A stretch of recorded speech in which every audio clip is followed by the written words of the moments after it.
दिल्ली विधानसभा चुनाव 2025 के लिए बीजेपी ने 4 जनवरी को अपनी पहली लिस्ट जारी की है। 29 उम्मीदवारों के नाम शामिल हैं इस लिस्ट में।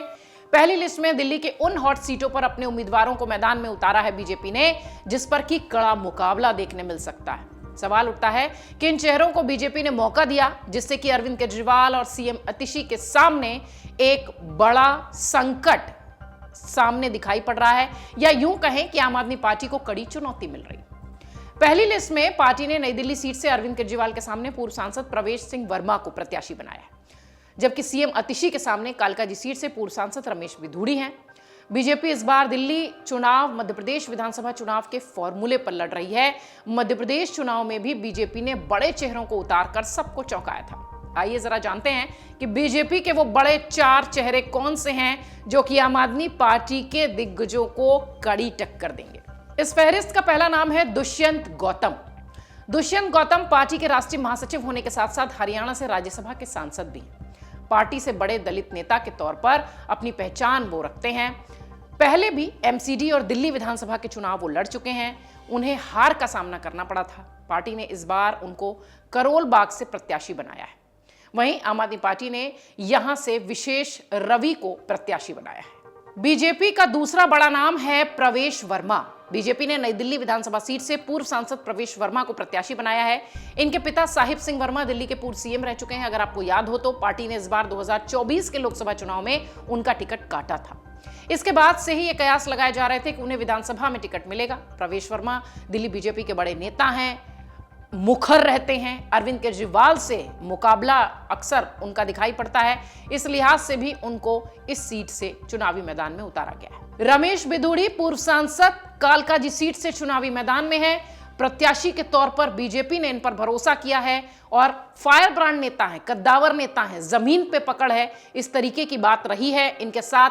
कालकाजी सीट इस लिहाज से भी महत्वपूर्ण है क्योंकि यहां से अलका लांबा और आतिशी मारलेना के सामने रमेश बिधूड़ी दिखाई पड़ते हैं। 2014 के बाद से अगर देखिए तो पार्टी ने उन्हें लोकसभा के चुनाव का प्रत्याशी बनाया था। 19 में भी वो लोकसभा के लिए चुने गए थे। इस बार उनका जो मुकाबला है, जैसा कि हमने बताया कि बड़ी हॉट सीट पर वर्तमान की मुख्यमंत्री आतिशी के साथ है। एक और नाम इस लिस्ट में नजर आता है, वो है मनजिंदर सिंह सिरसा के रूप में। मनजिंदर सिंह सिरसा को राजौरी गार्डन से प्रत्याशी बनाया गया है। आम आदमी पार्टी ने 2020 में यहां से जीत दर्ज की थी।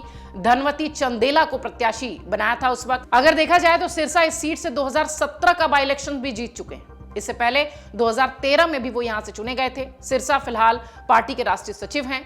बीजेपी से आने से पहले शिरोमणि अकाली दल के वो थे मेंबर, इसलिए कहा जा रहा है कि उनकी मजबूत स्थिति इस सीट पर नजर आती है। दिल्ली विधानसभा चुनाव की तारीखों का ऐलान जल्द होने वाला है। बीजेपी ने अपने 29 उम्मीदवारों के नाम का ऐलान कर दिया है। 70 सीटों पर आम आदमी पार्टी ने अपने कैंडिडेट घोषित कर दिए हैं। 48 नाम कांग्रेस की तरफ से आ चुके हैं। 12 दिसंबर को कांग्रेस की पहली लिस्ट जारी हुई थी, दूसरी लिस्ट 24 दिसंबर को, 26 नाम थे उसमें। मौजूदा कार्यकाल जो है इस वक्त दिल्ली का, वो 23 फरवरी को खत्म हो रहा है। इस लिहाज से इसी हफ्ते, आने वाले इस हफ्ते ही अब ऐसा लगता है कि चुनाव की तारीखों का ऐलान हो जाएगा। उस लिहाज से जो टाइमिंग है, आचार संहिता लगने से लेकर परिणाम आने तक की जो एक व्यवस्था है, वो ये बताती है, वो जो नियम है वो ये बताता है कि हो सकता हो इसी हफ्ते, यानी आने वाला जो हफ्ता है, इसी हफ्ते चुनाव तारीखों का ऐलान हो। निश्चित तौर पर अगर 2020 का आपको नंबर बताएं तो 70 सीटों में से 62 सीटें आम आदमी पार्टी ने जीती थी, लेकिन इस बार मुकाबला बहुत दिलचस्प है। सत्ता विरोधी लहर की चुनौती आम आदमी पार्टी के सामने है। कांग्रेस पिछले 2 चुनावों जैसी स्थिति में नजर नहीं आती। बीजेपी सबसे लास्ट में, सबसे अंत में अपनी सूची लाकर 4-5 ऐसे बड़े चेहरों को उतारती है जो कि वाकई में चौंकाने वाले भी होते हैं। मध्य प्रदेश जैसा ही प्रयोग बीजेपी ने दिल्ली में किया है, खासतौर से पहली लिस्ट तो यही बताती है। अब ये प्रयोग, ये सारे वार पलटवार, ये सारी रणनीति कितना सफल होगा किस पार्टी के लिए, ये तो चुनाव के परिणाम बताएंगे। लेकिन निश्चित तौर पर दिल्ली का चुनाव बहुत शानदार होने जा रहा है। अमर उजाला जीवांजलि के सारथी की मदद लें और महाकुंभ में स्नान जरूर करें।